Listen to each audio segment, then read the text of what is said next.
So now we can mark items as favorites and we can filter for that, which is pretty neat. What else can we do in this app?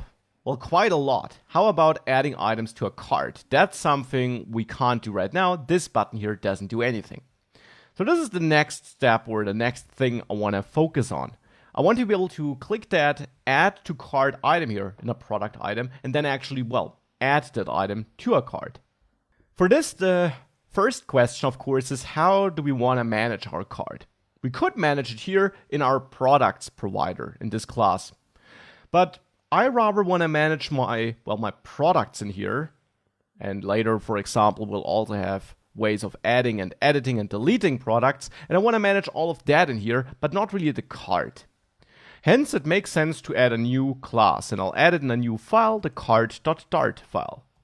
In there, cart is the class. And since I plan on using this with the provider package and I want to notify widgets that are listening about updates, we'll add the change notifier mix in here, which you can also import from widget start. So from foundation, material, or widget start, that all works. Simply because all these files also inherit or import from each other, you could say. So now here, that's my cart. And in that cart, I want to have a couple of cart items. I'll define it here next to my cart class, but you could define it in a separate file too. And I'll name this cart item. This is now just a class, not using change notifier. And then here I simply want to define how a cart item should look like in this application. Now, as always, there are various ways of structuring this. I think every item should have an ID. It should probably have a title of the product which is stored in the cart. It should also have a quantity, so how many of these items, of these products do we have in there? Is it 1 t-shirt or 5? And also the price per product.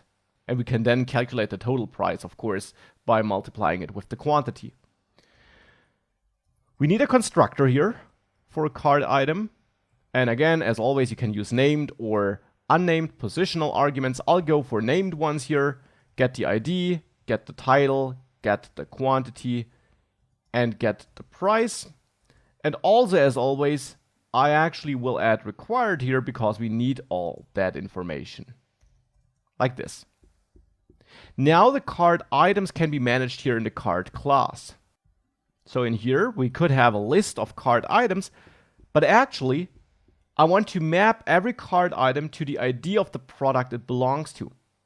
This ID here in the cart item should be the ID of this, cart item. That's not the same as the ID of the product, because every cart item is not just a product, it is a new object which also contains information about the quantity, for example.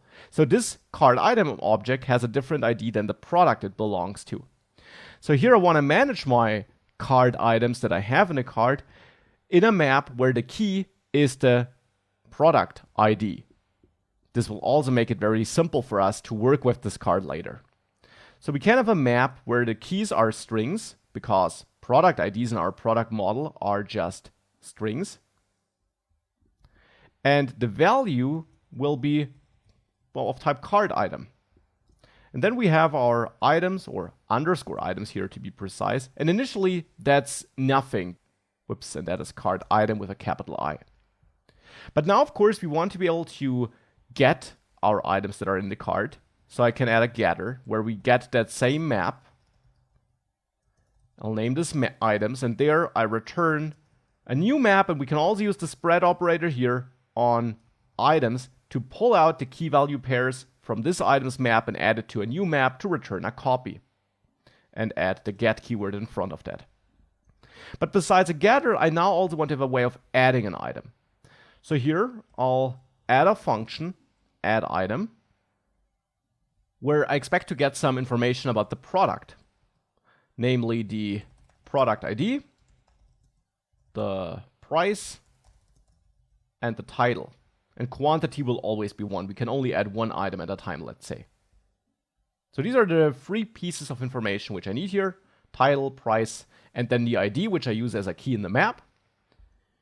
And now the goal, of course, is to add that item to our cart items. For that, we first of all need to check whether we already have that item in the cart, because if we do, we only need to increase the quantity. If we don't have it in there yet, we need to add a brand new entry to our cart items map. So here I'll add a if check and check my underscore items, which are the items in the cart, with contains key, whether they already have an entry for this product ID. And that's the advantage of using the product ID as a key. We can conveniently check whether we have an entry for that ID, and if yes, we know we already have a cart item for that product in there, we need to simply change the quantity. So here product ID is the key for which I check, and then in here we need to change the quantity of that existing entry. Else we need to add a new entry, and let's start with that else case. There, I of course want to access my items and then use put if absent to add a new entry to that map, where the key is the product ID, of course, and then the value which I want to add is my cart item, a new cart item which I instantiate here. Now that cart item needs to get an ID, and here I'll use datetime now to string to have a kind of unique ID, not perfect, but will do for now. We then need to forward the title, which we get as an argument, of course, here. And we also need to forward the price, which we also get as an argument.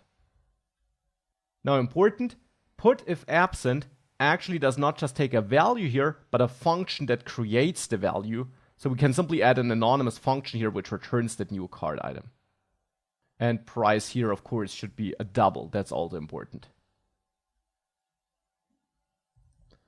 So with that, we're creating a new cart item here. And now we need to set the quantity. And of course, the quantity here is simply 1. We added it for the first time. So this adds a new cart item to our map of cart items. Now, what if we already contain that key? If we already have an entry for that cart item, then we just want to change the quantity. And that means we can simply call items update, and now we define the key for which we want to update the value, and that's product ID. And then here update also takes a function which should return the new cart item we want to store. So here we have a new cart item instance, and this function automatically gets the existing cart item, so the existing value it found for this key, which is of course great, because that means we can update the new item based on the old item. So that's something we get automatically from the update method. It calls this function here and automatically gives us the existing item.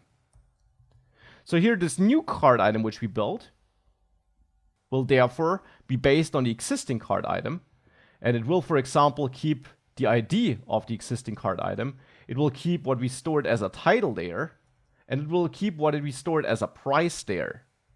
That doesn't change. But the quantity should change. And that's our existing cart item quantity plus 1. So we add 1 to the quantity. That's the core difference. So with that, we're updating our map of items. We're updating our map of cart items. Now we can start using that card in our application.